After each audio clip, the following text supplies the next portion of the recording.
And boys, we are back here with another college video. Today, what I got for y'all is going over my top 10 cards of the year. And what I mean by that is just 10 of the cards that I think had like crazy longevity and cards that I think dominated their position group for a while. We will cover almost every single position in this video. Now, what I did prioritize too was if someone was the best like outside linebacker, I prioritize that more than like the third best receiver, like the second best, you know what I'm saying? Because if you were the best, you were the freaking best. But now we have one duplicate position on the list, and that's going to go ahead and be at our number 10 spot right here, where I am going to have Reggie Bush. Reggie Bush has to be in this video at some point. He was a top 10 card for sure this year. And you can choose the 95 or you can choose the 99. Both of them were absolutely elite.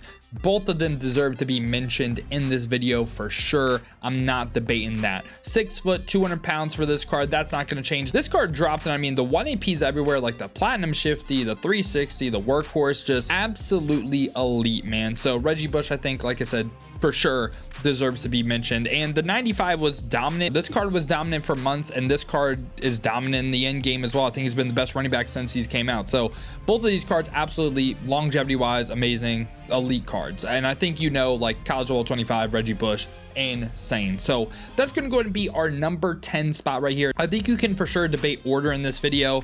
I'm more so just going over the 10 cards. At number 9 right here, I'm going to have Gerod Holliman, and I think this card does have some options. So I think the 99 is interesting. You could say this one for the record breaker for in-game strong safety. Don't hate that take at all. The one that I want to go is his first legend card, the 87. This card was so elite in my opinion. I absolutely love this card. 6 foot, of course, 87 speed, 86 acceleration. I just want to check some real quick. Yeah, they actually changed his height from 6 foot to 6'2" on this card. I find that a little bit funny. This card was also 6 foot as well. But yeah, the 87, I just thought that was funny real quick. But this card was amazing for his time. I mean, was decently tall, good physical stats, good man in zone for the time too. And again, one of my personal favorite safeties that I use all year long. He might have been objectively better than Ed Reed this year, even though Ed Reed's my cut goat, you know. And at number 8, I'm gonna go with who I think was the best quarterback this year for the longest amount of time, and that's gonna be 86 Lamar Jackson. This card was a sort of run around like a chicken with your head cut off with your QB, and it worked. Super good quarterback, 86 speed, 86 acceleration. Really was this right here.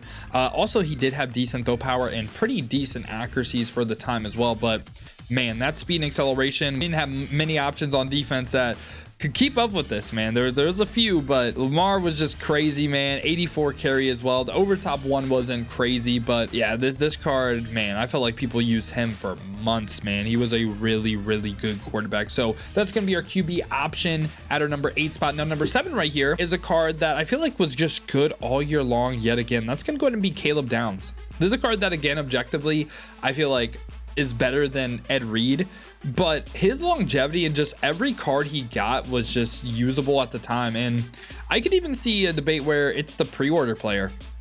I really regret not taking this card for the pre-order. I mean, 6 foot, 84 speed, 83 acceleration, really, really good for the time when he came out. And then from that point, right, he went ahead and got the 85 core elite, which guess what, was also really, really good for the time too. And he was just a little bit better than the 83 pre-order player. And then on top of that, he got a LTD conference story card.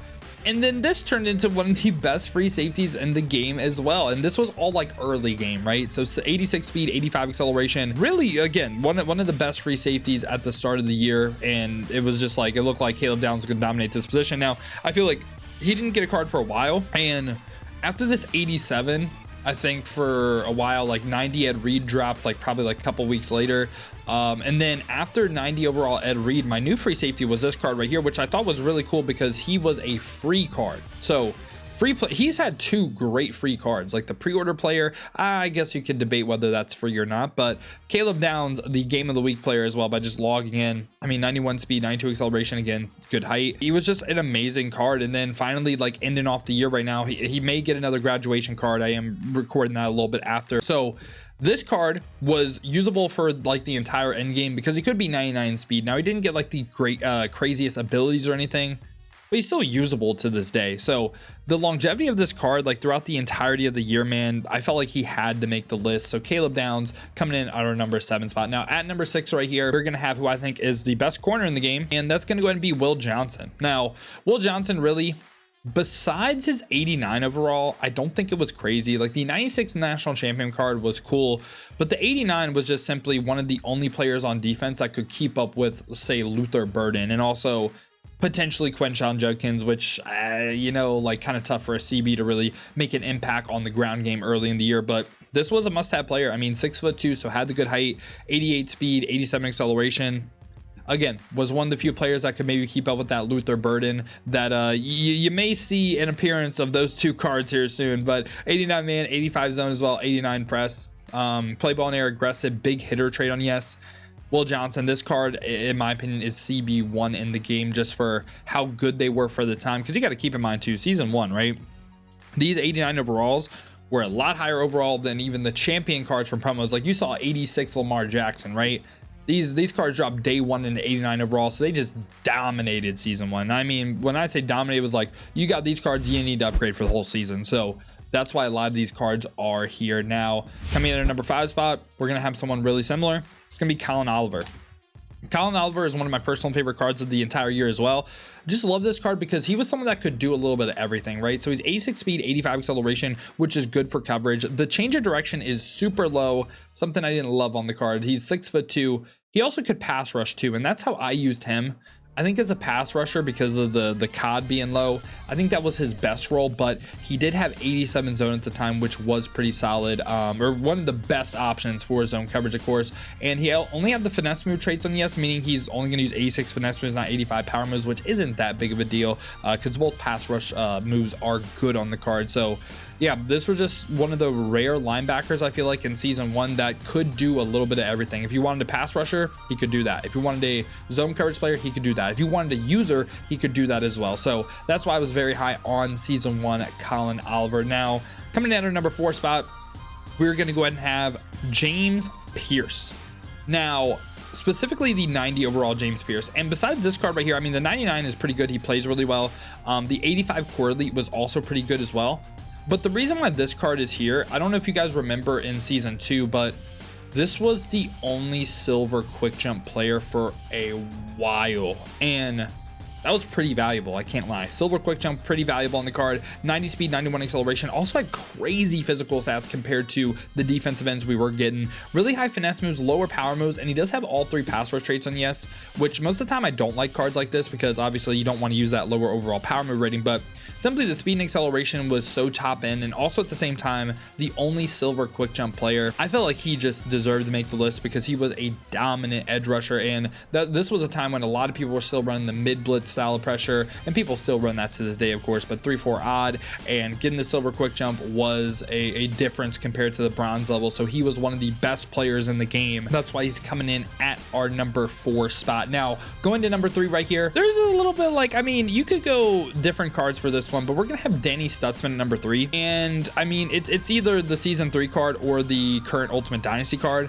Both of them are great, and I think I'm going to lean the season 3 card because I feel like people used him for the longest. There was one issue with the card, and that was the 77 change of direction, but 93 speed, 94 acceleration, 6'4", so I had crazy good height, and he did have good speed and excel, like I said.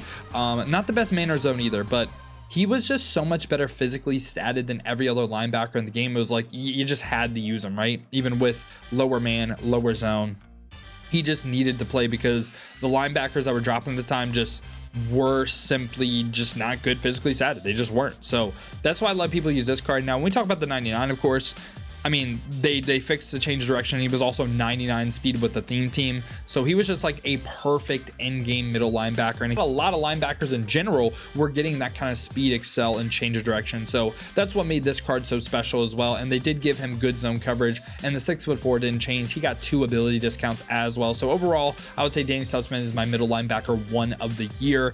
And now we're in the top 2.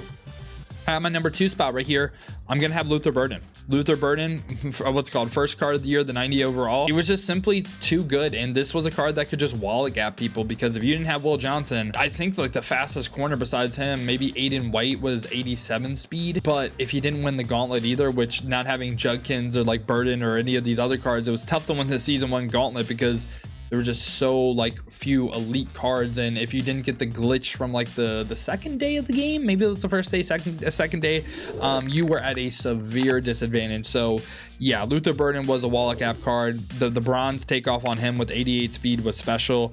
You simply just like couldn't guard him. Seriously, like you couldn't guard him because no one was as fast as him, and it wasn't like close either. I think it was probably like 85 speed, 84 speed for the top end CBs, maybe some 86 speed guys, but again, that's a 2 speed point difference. He was frying stuff for a while, and even some people, like I said, the wallet gap, it's kind of crazy because some people had him up on a theme team. Some people even had, I don't know if people had a pro style scheme team at that time, but you could like even potentially get him up to like maybe 90 speed if you were able to do pro style. I don't remember off the top of my head if you were or not.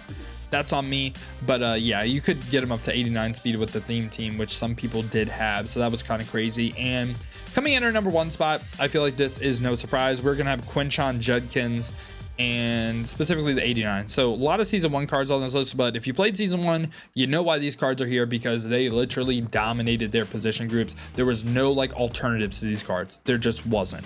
And Quinshon Judkins, insane. Like it was the 89 speed, it was the run game being crazy, it was Quinshon Judkins literally changed college football 25 and regs and ultimate team. If you remember Wildcat, how good Wildcat was, the best Wildcat defense was dead ass like prevent. Isn't that crazy? And then also at the same time too, of course, like the reg spin with 360, that was insane.